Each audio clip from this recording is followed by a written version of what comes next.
you from Star Studios in Denison, Texas. This is Coffee with a Sign Painter, a weekly podcast hosted by sign painter Sean Starr that consists of interviews with other sign painters and some of the customers and characters Sean comes across while running his studio.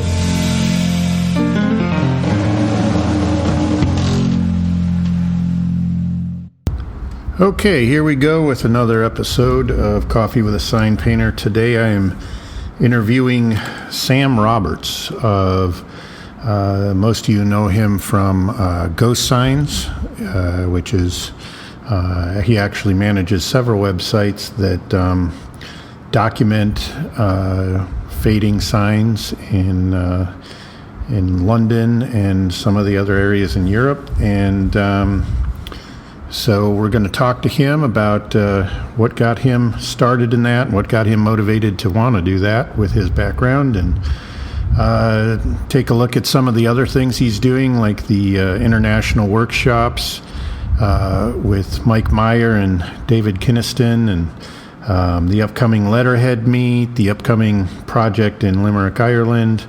Lots of fun stuff. So if you are a old sign junkie like I am, you're going to like this episode, because this guy has done a wonderful job of archiving and documenting and curating just tons and tons of pictures of old signs from all over. So here we go. This is Sam Roberts of Ghost Signs.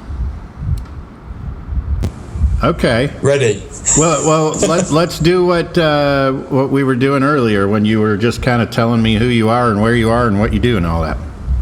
Yeah. So, I'm Sam Roberts, Londoner, London, UK, and I've got a background in the advertising industry, but always, for the last 9 years or so, been interested in painted signs, particularly the historic forms, the old ones on brick walls. I call them ghost signs, other people call them fading ads, commercial archaeology, urban fossils. There's lots of names to describe them. Got into researching those, and that's led me on a path to connecting with loads of the global sign painting, or sign writing as we call it over here, community. Okay. Yeah, some of us who are listening are very aware of what you've been doing and been following it, and others might be something new to them, but a lot of exciting visuals that you've compiled on your website. Betterletters.co is one of them. And what else do you have? Okay, so you're familiar with the betterletters.co, and there I'm writing about and promoting the work of sign painters and other lettering artists around the world.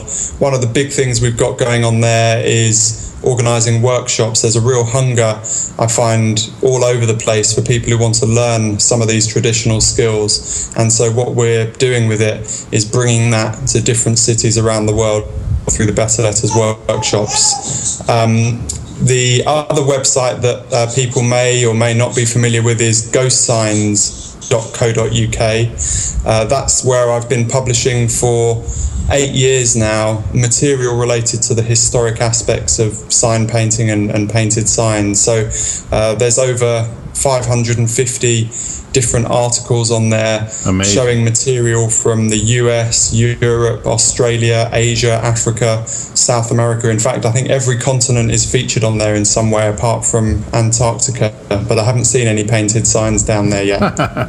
Okay, well, yeah. So you mentioned you have a background in advertising, but I mean, this is a huge undertaking. What has driven you to put all of this effort into creating this archive? It's pretty amazing. Yeah, it's a good question. Fair enough. I'm a bit mad. Fair enough. I think. Well, to rewind, in 2006, I was in advertising, doing work in an advertising agency, and I noticed these old painted signs on brick walls, and I found that interesting. That used to be a sort of viable communications medium for big brands. And I took a handful of photos and shared them with friends and family.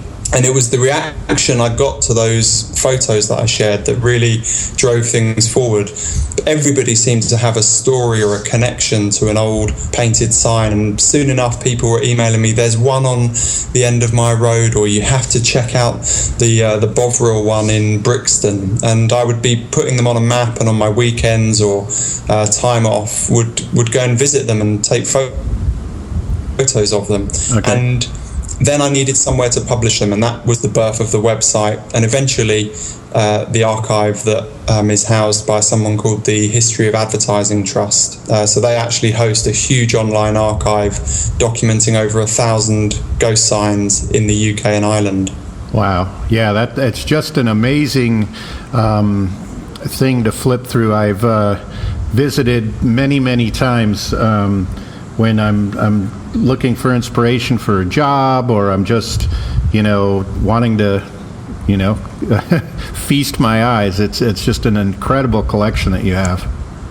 Yeah, I mean, I have to confess that it's not my own work. I mean, although I've, compiled and curated it in some sense, the material on there comes from a wide range of different places.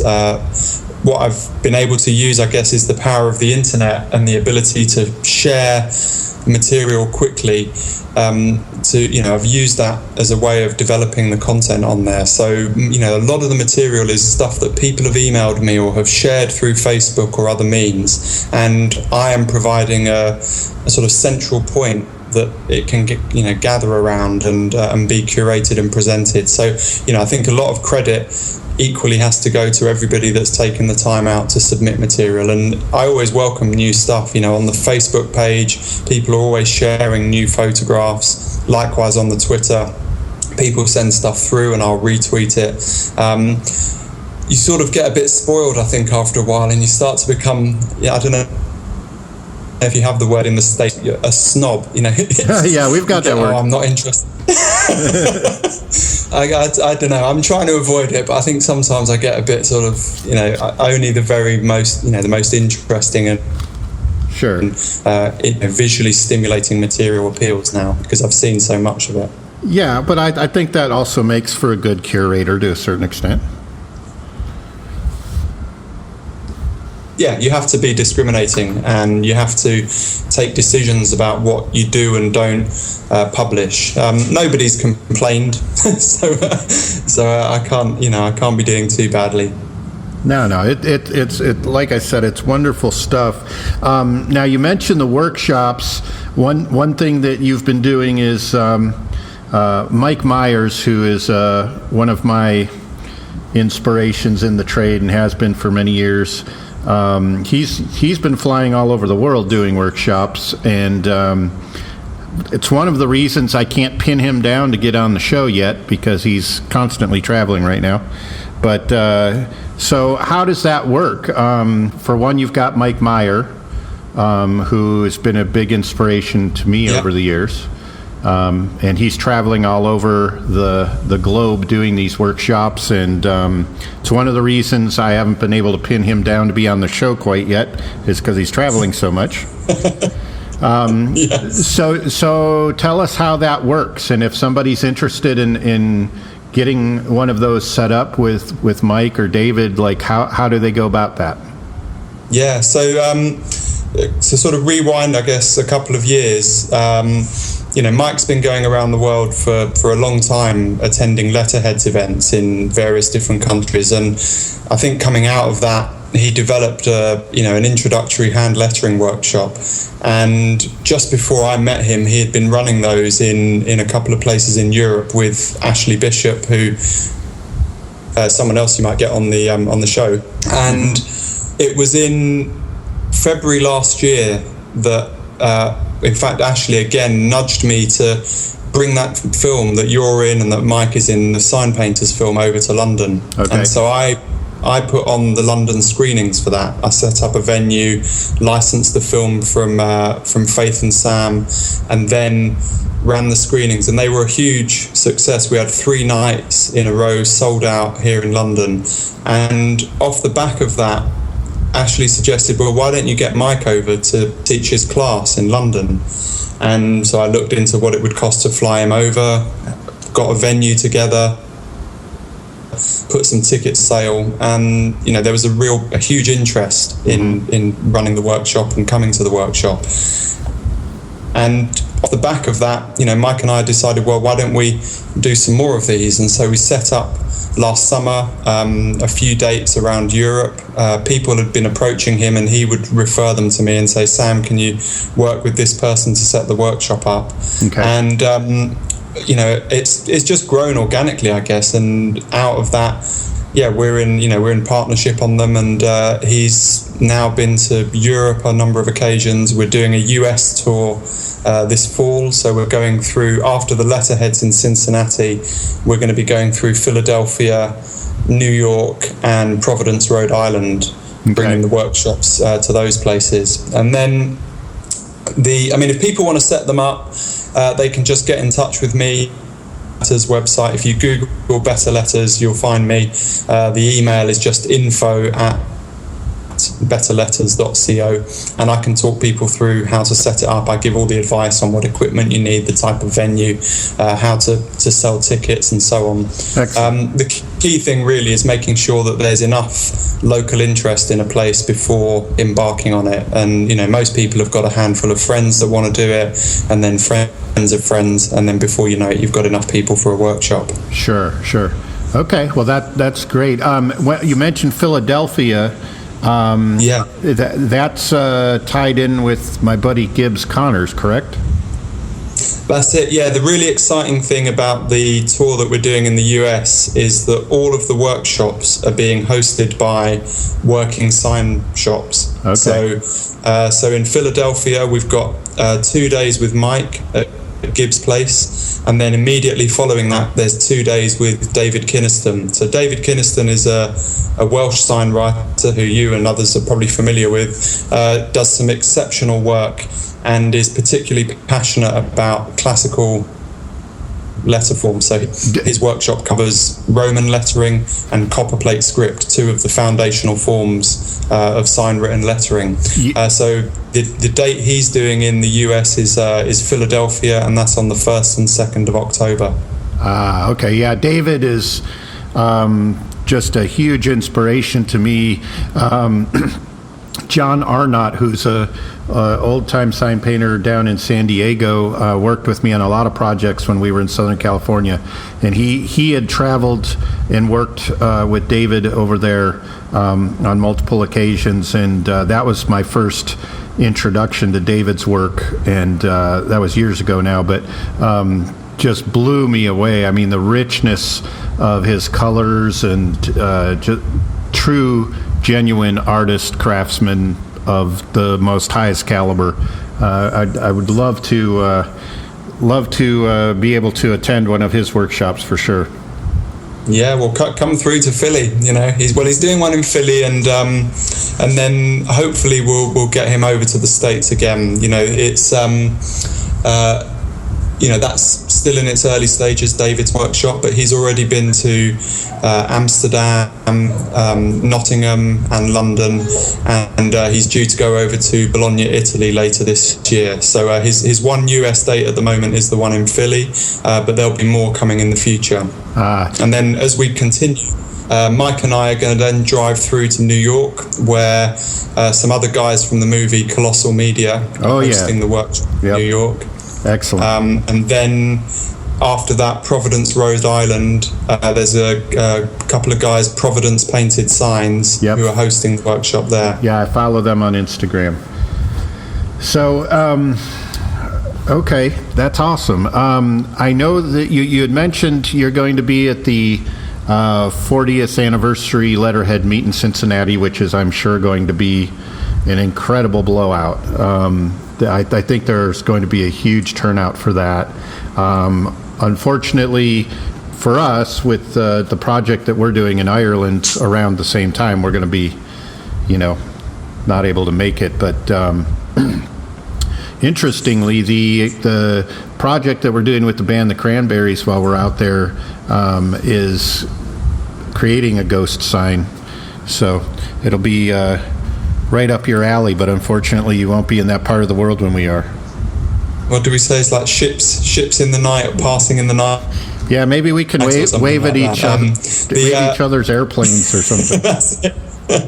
It's funny you say that you're creating a ghost sign for them, because that's something, obviously, because of the two areas of work I'm involved with. It's a request that comes through, quite often. People get in touch. We want to recreate an old ghost sign, or we want to make a new sign that looks like a ghost sign. And we've done some really interesting bits of work in that area. In fact, when Mike was over last year. So at this point in the conversation, we had some repeated technical difficulties with his Skype on his end, so we had to switch over to his cell phone. So Sam's going to pick up here with the conversation about the Coca-Cola project and Mike Meyer and all that good stuff. So you'll hear a little change in the quality here. Yeah, so it's interesting that's why you're coming over to Ireland to paint what we could probably call a fake ghost sign. And obviously the two areas of work that I'm involved with, researching the ghost signs and working with contemporary sign writers, means that I get quite a lot of requests for that type of work. And last year we had a really exciting job that came through, which was to work on the interior of the new Coca-Cola headquarters in London.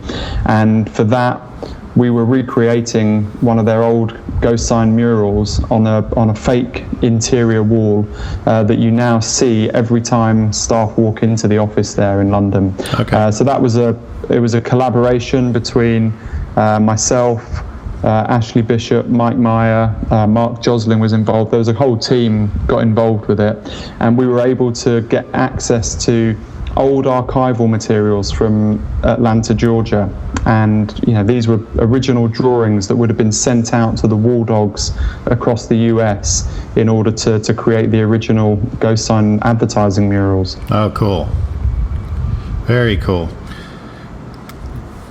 So that's an interesting brief, and I don't want to get typecast as that's the only type of work that we do, but it does seem to be something that's really popular at the moment. I don't know what it is. People seem to want these old but new signs. I'll recreate a sign as it did look, like we'd had with Coke, or I want a sign for my brand new business that's only been open 2 weeks, but I want it to look like we've been here for 60 years. Yeah, and that's the bulk of the type of work that we've done for several years now. And I think one of the reasons it's so universal, and it's even across the ocean where you're at, I think it's just this desire to capture things that were during a more simplistic time. And I think people in general are very dissatisfied with the way things have gone.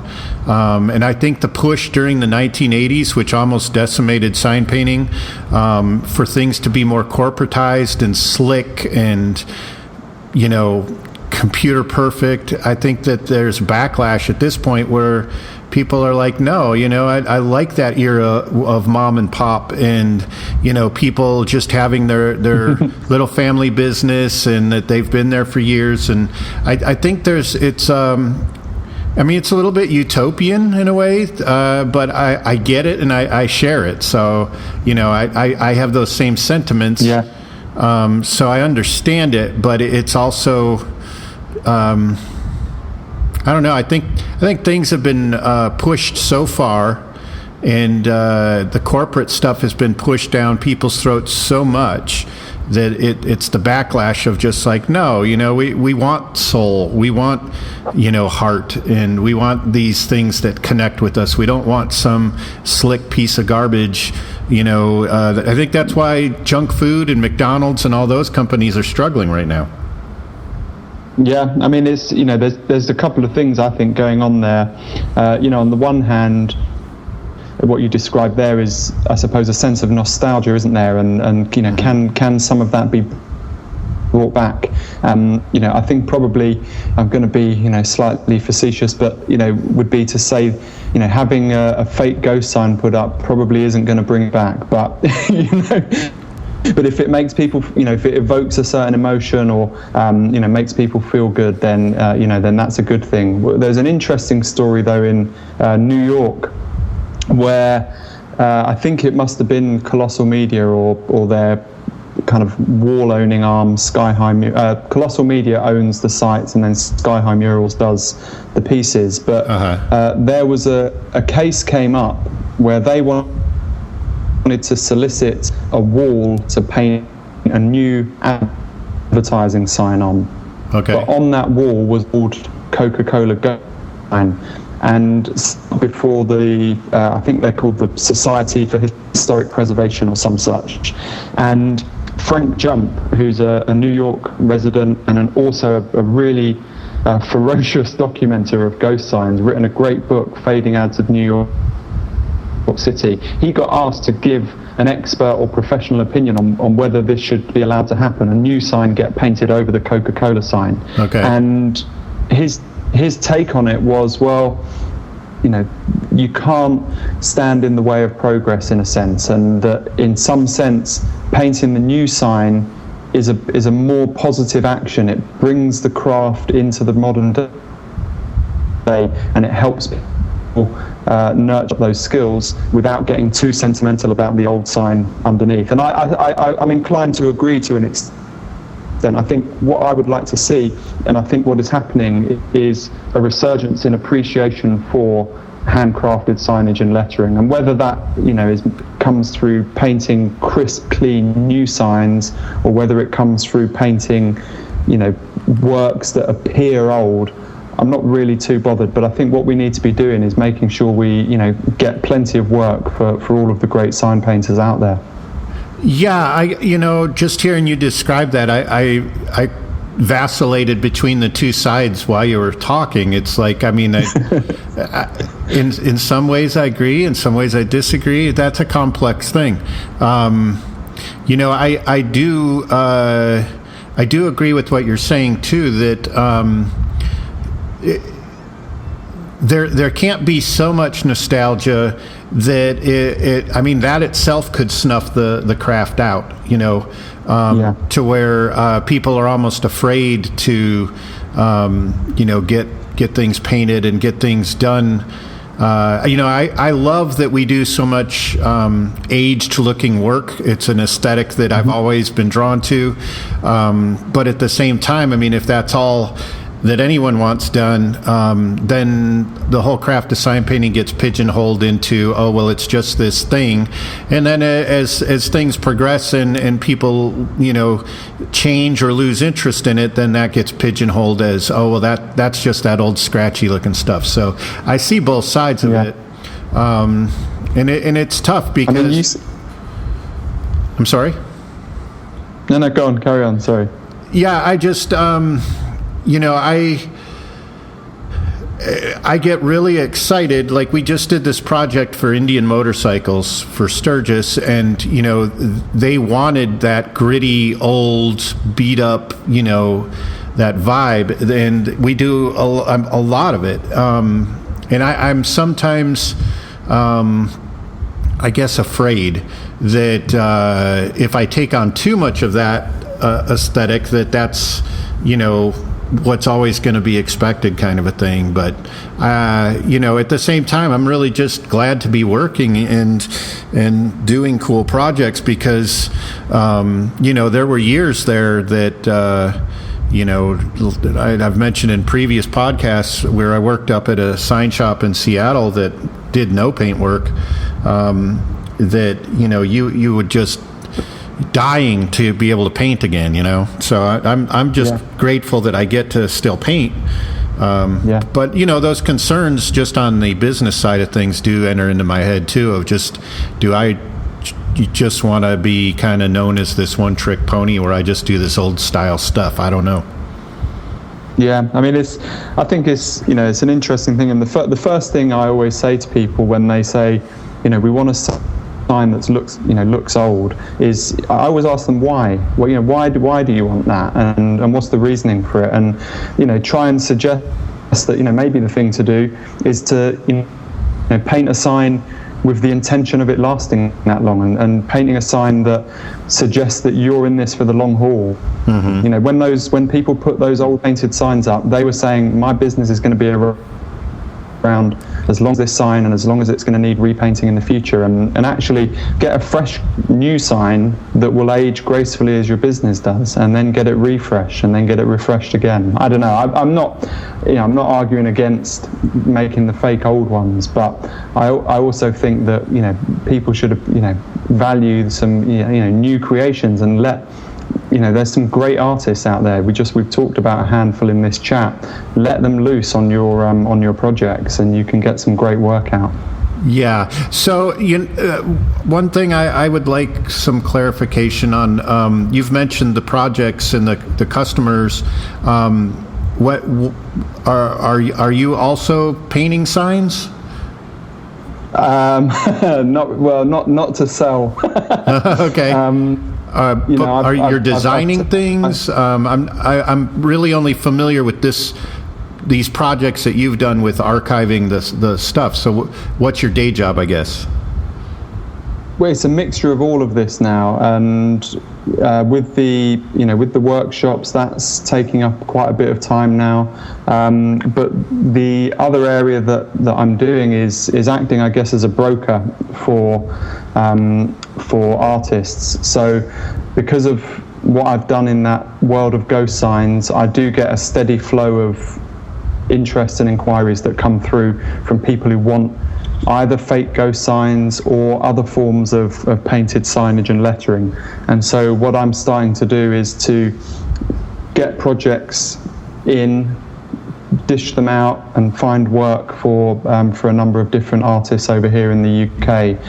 So that's a part of my work that I want to grow now. And I think there's big opportunities. You just talked about doing stuff for the Cranberries, massive music group, and people like Dave Smith I've seen doing stuff for Jameson's Whiskey. So right. I think there's scope there for much bigger, interesting lettering work out there, and my job now is to try and sniff that out and get the right people onto the best jobs. That's I think you're inventing a new job description in this trade. That's kind of cool. I don't know of anyone who's ever done that, but that's really, really cool. I mean, I do think I think you're onto something, because we've been contacted by a lot of larger scale companies here in the U.S. and their advertising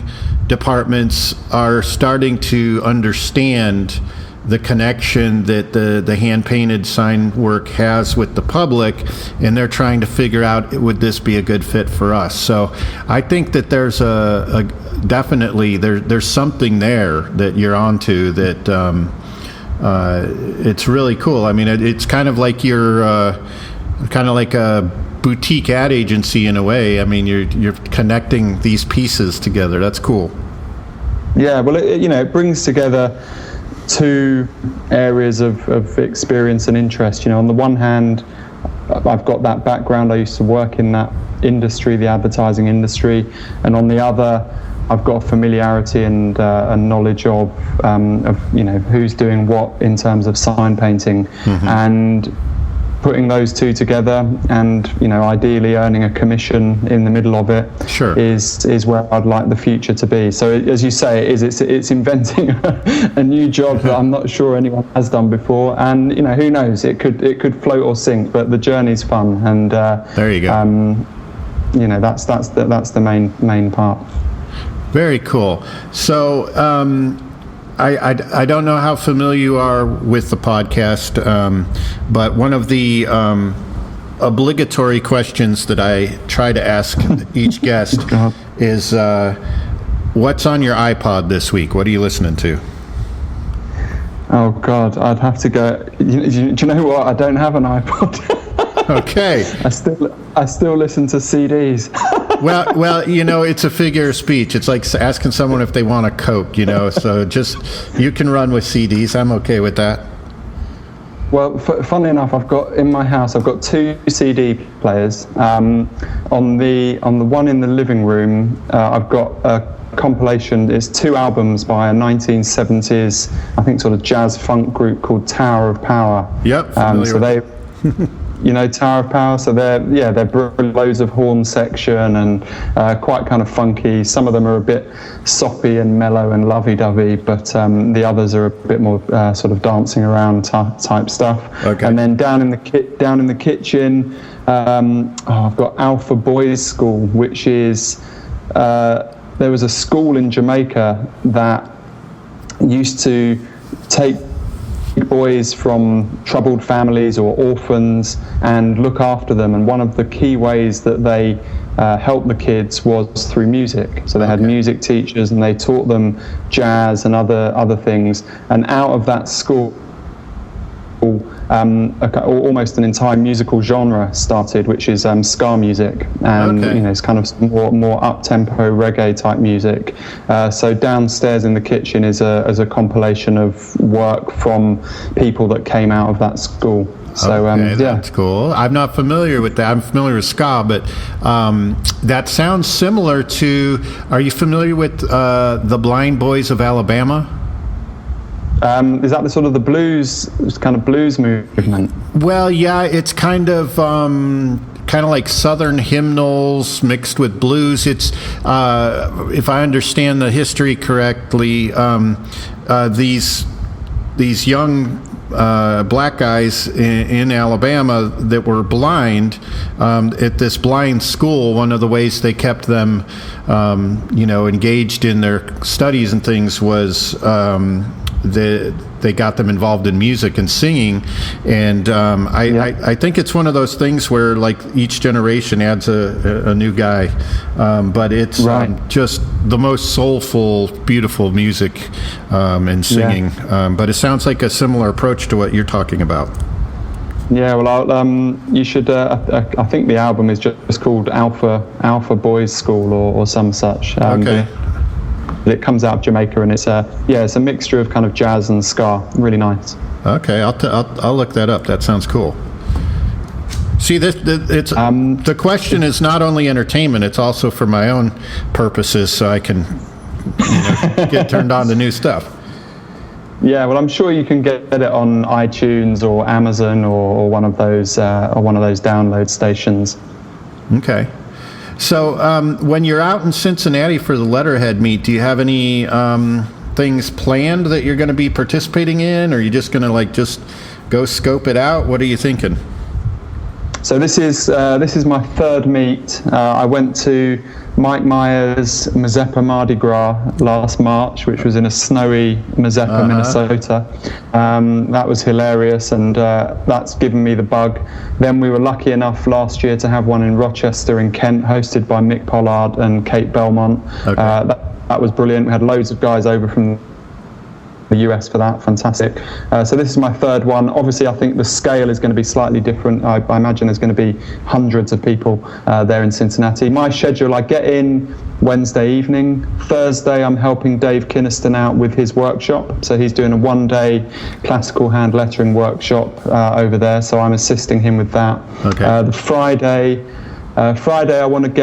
I'll probably help Mike Meyer out with his second workshop, and then I want to go and listen to Mark Otis is doing a talk on Friday afternoon. Really want to check that out, because obviously I've seen Mark Otis in the film with you and others, and he's obviously one of the original Letterheads, so it'll be a privilege to listen to him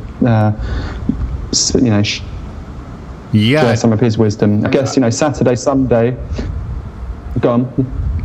No, I wasn't aware that he was doing that there. That'll be pretty amazing for him, especially to, be one of the original Letterheads and be, talking at the 40th anniversary. That's amazing.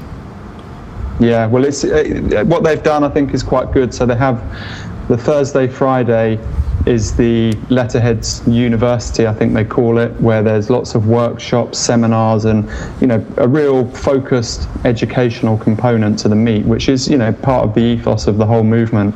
And then the Saturday and the Sunday is, I guess, much more free-form, the kind of panel jam type stuff. And on those 2 days, who knows what's going to happen. I'm just going to, get around, get stuck into stuff. And I think that, for me, one of the best things about it is going to be to meet lots of the people that you see online. That's the funny thing about the internet now, is you see you talked about Instagram earlier, you've got people connected on Facebook, people that you've had email correspondence with, and this is going to be a great opportunity to meet them face to face. In fact, obviously I'm into the ghost signs. Sign of the Times publications back in 1989 published what I think is still really the definitive book on ghost signs, called Ghost Signs: Brick Wall Advertising in America, written by a guy called William Stage. Okay. And I've been in email contact with him for years. And I've made a contribution to his recent book, and we just have a relationship online. He's just told me that he's hoping to drive through to the meet in Cincinnati, and there I'll get to meet one of my own kind of heroes and gurus. So it's going to be really exciting. Yeah, that's awesome. Well, cool. This is going to be an exciting year in a lot of ways for a lot of different bunch of us sign painters, because I think kind of the enthusiasm and the interest that was regenerated by the film and book sign painters, I think is finally, I think it's kind of reaching its zenith around this time, and I think the public's become well enough aware of it now that there's some momentum there. So it's a really exciting time to be, still plugging away doing it.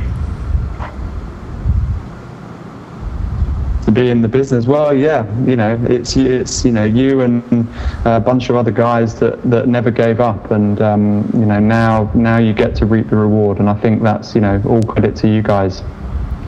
Yeah, well, I don't know if there's any credit due on my end. I feel, there was enough struggle of trying to, just survive during the period when vinyl started to dominate.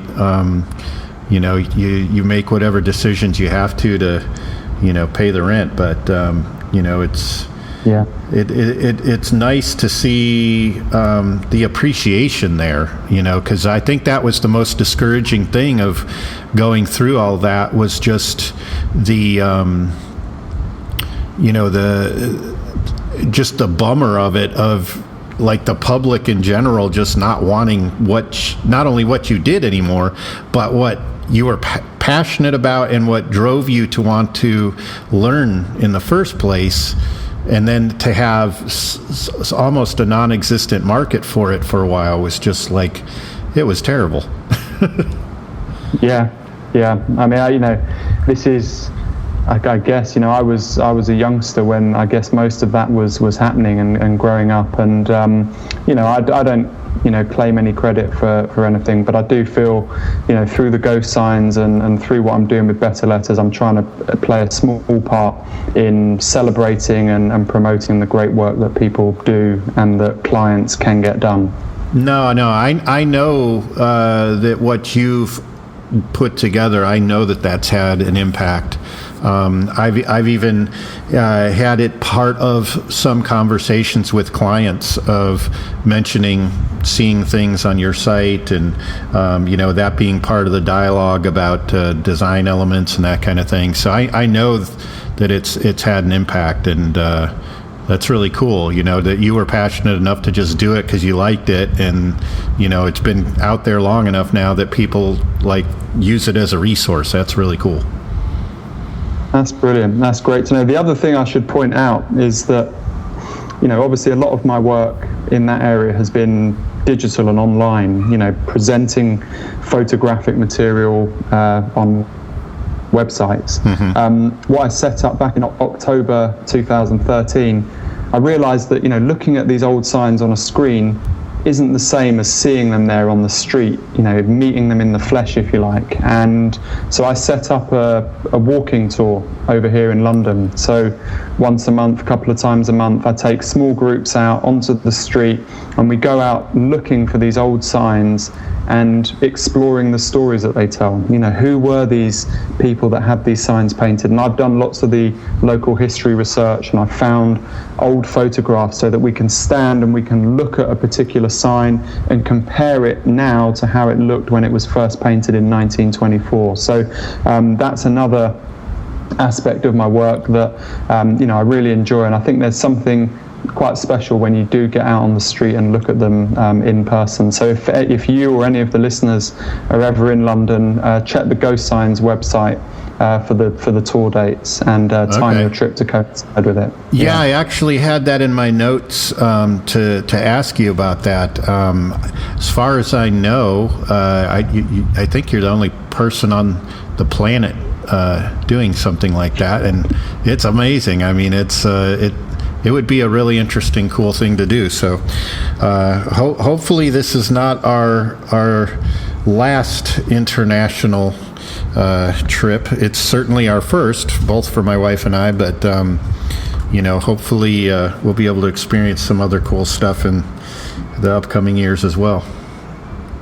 Yeah, you've got to do it. I know it's I think it's a bit of a cliche, isn't it, that more Americans don't have passports than do, or there's some kind of statistic about that, because you've got so much going on. You've almost, you've got 50 odd countries in your own country, if you like. You don't need one, but I would always encourage people to travel. Yeah, and it's really strange because a lot of it has to do with where you're at in the United States, because places I've lived, like San Francisco, I've never known that many Americans who have been overseas and go overseas regularly as I met in San Francisco. And then there's other areas, you go to a rural area in the South or something like that, and the majority of those people may not have ever ventured out, maybe even out of their own state. So it just, a lot of that is dependent upon where you're at. In the Dallas area, there seems to be a pretty high number of people that travel as well. I've never really had opportunity and the impetus to really pursue it until this project came up with going to Ireland, and Tom Collins, a sign painter there, who has become a friend through Skype because we've talked so many times, and he's been on the show several times. He facilitated the bulk of this whole thing coming together, which has been really amazing, to try kind of just go with the flow and be like, okay, we're going to come, Well, I assure you, you'll get the bug now, Sean. You'll do this, and you'll get home and you'll have itchy feet. You'll want to do it all over again. So get yourself over to London next time. Yes, definitely. I would really love to be able to check out Dave Smith in person, as well. He's another person that's going to be on the show down the road when his schedule allows for it, and we've talked several times on the telephone and that kind of thing, and he's just one of those very rare guys in the trade that I think I can confidently say that he blows everyone's mind who's a sign painter. I have yet to meet anyone who's not just like, holy cow, he's a step above, so I'd really like to see some of what he does in person. I think that would be a neat thing.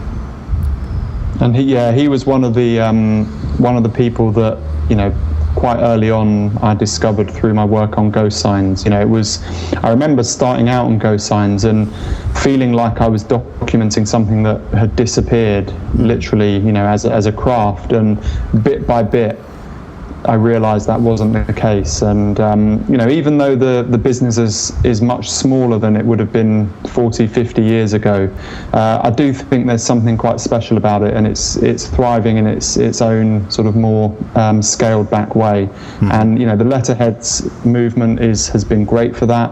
I think it's quite a unique thing, the fact that individuals, quite often self-employed people, will travel miles and over continents to hang out and just paint signs. I don't think there's any other trade or craft that does anything quite like that. And it's fantastic. Yeah, I don't hear very often of plumbers flying to Europe to meet up with some other plumbers and talk about pipes. I don't think it exists. I suppose, you have the tattoo guys do it, pinstripers. So there are, I guess, sort of related, areas to sign painting. But yeah, like you say, other trades like those, you don't get sort of an international meeting of electricians. Yeah. Maybe there is. Maybe it's just really nerdy and underground, and so no one talks about it. But maybe it happens. I don't know. Yeah, we'll send out some spies. Well, I appreciate you taking time to come on the show and talk about your work and what you've done. As I mentioned before, I'm a big fan of what you've put together, and it's one of those things that I think has kept some of us enthused, is just seeing stuff like people like yourself who've archived and curated and done all this wonderful stuff to keep it out there in the public. I think on those kind of down days where you just feel like, does anybody care about this stuff? That's the kind of stuff that you're like, yeah, there's still people that care about it. That's cool. Well, that's brilliant. Well, no, it's a pleasure, and thank you for having me on the show, and look forward to hearing it in full. And if people want to, if people are unfamiliar with the work, then obviously check out the two websites. One of them is ghostsigns.co.uk, and the other one is betterletters.co. But if you put Ghost Signs into Google or Better Letters into Google, you'll get those coming up as the first hit normally. Awesome. Okay, well, hopefully we get to cross paths in person someday soon. That's great, Sean. Coffee with the Sign Painter is brought to you by the Big D Speed Shop in Dallas, Texas. You can find licensed apparel of Sean Starr's original designs at bigdspeedshop.com. The show is also brought to you by Full City Rooster Coffee Roasters, makers of the Sign Painter's Blend. Coffee that Sean drinks in the studio every day. Now shipping worldwide. FullCityRooster.com.